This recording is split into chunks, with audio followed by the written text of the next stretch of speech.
morning. Wow, this is impressive. Well, I did a food talk here a number of years ago, and remember following, and probably being followed by, a wildly dynamic speaker. So they put me on first today because I'm gonna lower your expectations. I will not be dynamic. Because I was here at the beginning, I've been assigned 10 minutes to give the history of a 20-year-old organization, which is pretty silly. So this will be brief, unbalanced, and will leave out the names and the activities of at least hundreds, perhaps thousands, of awesome movers and shakers who ought to be mentioned, for which I apologize. Every day, another person comes to mind that I should have mentioned, but since I haven't mentioned anyone, I haven't left anyone out. For me, the beginning of Just Food was a meeting called by the dynamic Kathy Lawrence, who almost 2 years earlier had returned from the first UN summit Earth Summit held in Rio de Janeiro in 1992. Back home and working on farm bill issues, Kathy and her colleagues, which included Ruth Katz, who subsequently became the second executive director of Just Food, found themselves increasingly troubled that the failure of our local farms was invisible to city people, too many of whom depended for their food on soup kitchens and food pantries. So one night in 1994, Kathy, in a drab second-floor room of an unmemorable downtown building, brought together around a long table a group of folks representing different food-concerned organizations to ask how we might begin to bring the attention of the city to the farmers and bring the farmers' food into the city. Everyone present was a committed food person. Everyone there was concerned about keeping their own organization afloat. And everyone had really good ideas about what Kathy, who already had 2 part-time jobs, might be able to do. No one but Kathy was willing to do anything. So the meeting ended up feeling entirely fruitless. My husband, who had driven me into the city for the meeting, was an observer. Once out of earshot of the rest of the people, he said, "Well, nothing's going to happen here. I'm not coming again." So he didn't. But Kathy did, and I came along. Working out of her apartment, she several times pulled together a small but willing group as a kind of advisory board that met intermittently to think about what this imaginary organization might accomplish. We met once at my house in Piermont, still working to figure out what useful thing our as yet unborn infant might do that wouldn't compete with what was already going on. One of us came with a brilliant idea of opening a Manhattan store to sell produce from farmers, an idea only slightly less practical for a total moneyless group than starting our own dairy farm in the middle of the city. Finally, someone suggested that perhaps we could help start CSAs. Community-supported agriculture was relatively unknown at the time, and the city had only one CSA. John Paul Cortins had begun distributing shares of his farm's produce at the Union Square Market in 1991. But no one seemed to be trying to start anymore. But CSA met Kathy's objective to connect New Yorkers to local farmers. So she decided to move ahead with it. She called John Paul and she said, "So how do you do this?" And he said, "I have no idea." Undaunted, Kathy sent out a meeting notice in late 1995 to a mailing list she had assembled and invited 6 farmers to the meeting at another one of those anonymous downtown spaces.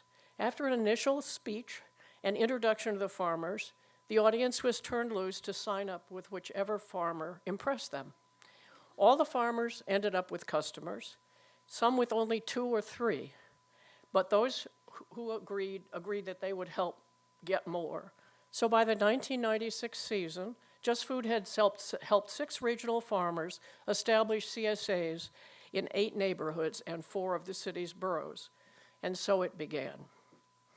I realize I haven't yet told you how this infant idea, originally burdened with the ponderous title NYC Alliance for Sustainable Food Systems Development. You can imagine how that would print. Acquired its perfect name, Just Food.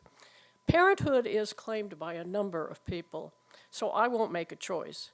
But it happened over beers at the Spring Street Cafe, involved 2 of the 4 people who've been EDs of Just Food, and came together when someone wrote Just Food on the back of a napkin. After that, Just Food was able to add roughly 4 CSAs each year until 2007, after which the pace picked up to about 15 a year. Today, 20 years after it started, Just Food CSA network is the largest in the US, involving 140 farms, 30 of them growing vegetables only, serving 129 CSAs who feed some 51,000 eaters. It was a small grant.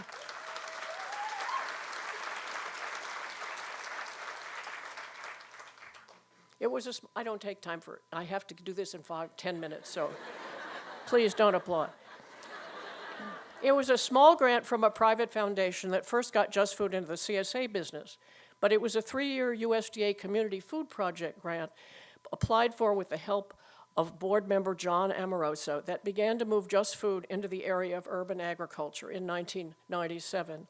Called the City Farms, this collaborative venture between Just Food and 4 other nonprofits representing community gardening, anti-hunger, and sustainable agriculture aim to help existing community gardens increase their food production and in some cases pair up with a local food pantry and donate a portion of their food to the food pantry. So it was a food security thing. In 2000, with Just Food finally solidly established, Kathy was ready for a break. And the board managed to talk Ruth Katz, who had helped name Just Food, into taking on the directorship. Her impact on the organization was enormous, not least because of a collaboration she developed in 2001 with Heifer International, famous for its program of teaching impoverished farmers how to take care of livestock donated to them, then requiring the owners, once the livestock reproduced, to share the wealth by passing on the infant animals to another farmer.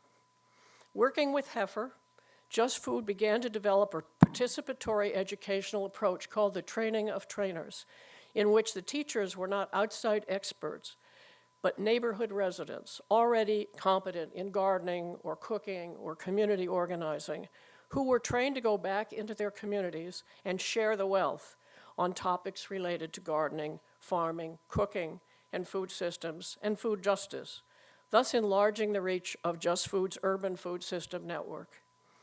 In 2003, Just Food, using the TOT model, helped community gardens start farmers markets using their own surplus produce, supplemented by that from local farmers.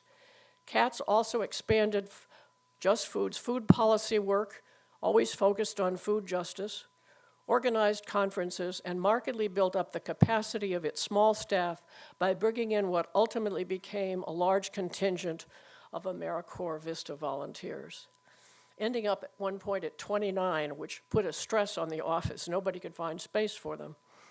Finally, Katz and her staff started an emergency food program, a spin-off of the CSA model, in which regional farmers delivered fresh food directly to emergency food sites. This program was in place in the summer of 2006, when an exhausted Katz, who had grown the organization's budget to $500,000, turned Just Food over to its 3rd executive director, Jackie Berger. Berger had interned at Just Food in its earliest years and was, in her words, enamored of the organization. Once she came on board in 2006, she provided extensive input to the emergency food program, and by 2010, 7 network farmers were providing fresh food to 44 food pantries throughout the 5 boroughs, and pantry clients were enjoying both demonstrations by community chefs and field trips to the farmers who fed them. Berger continued the financial development that Katz had worked so hard to create during her tenure, and doubled Just Food's revenue between 2006 and 2010 with private, corporate, and government grants. She also increased individual donations with fundraisers tied to the Epicurean side of the local good food movement. The fabulous Let Us Eat Local galas, for example. The first of which was on Water Taxi Beach in Brooklyn, where we stood outside looking at the lit-up New York skyline and ate from wonderful chefs. It was an amazing beginning. In 2011, through a U.S. Department of Agriculture grant to promote urban agriculture, Just Food was able to realize its dream of developing Farm School New York City, the first urban agriculture school on the East Coast. Although Farm School has subsequently spun off to become independent, Just Food remains its fiscal sponsor. And programming related to urban agriculture is still central to Just Food's mission. And having worked to change New York's livestock policy, we currently help New Yorkers not only to grow and market their own vegetables, but to raise chickens and bees within city limits. Then 8 years, I can't see my timing. How am I doing? Oh God, I'm doing wonderful. I can slow down, you can applaud, it's okay.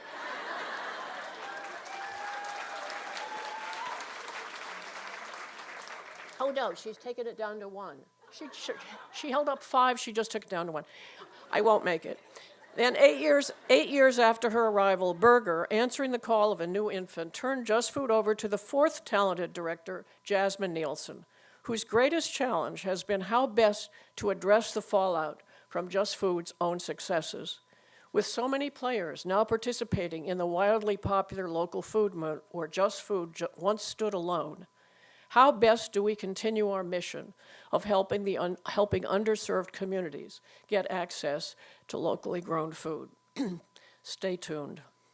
In the beginning, Kathy Lawrence and her colleagues had a vision that it was possible to rebuild the food system by creating a coalition that brought together under one roof what she called a uniquely elegant set of issues: agriculture, the environment, hunger, social justice, and food systems, which had never spent much time together.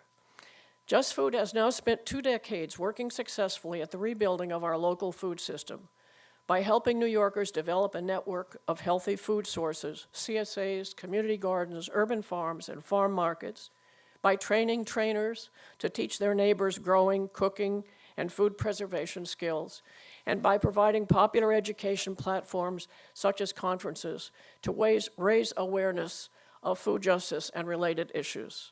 I'm going to just make it. I've been sick all week, so my voice is going. And having just spent time on the Just Food website to try to get my facts straight, I would urge you to spend some time there reading about all the people and programs I had no time to include.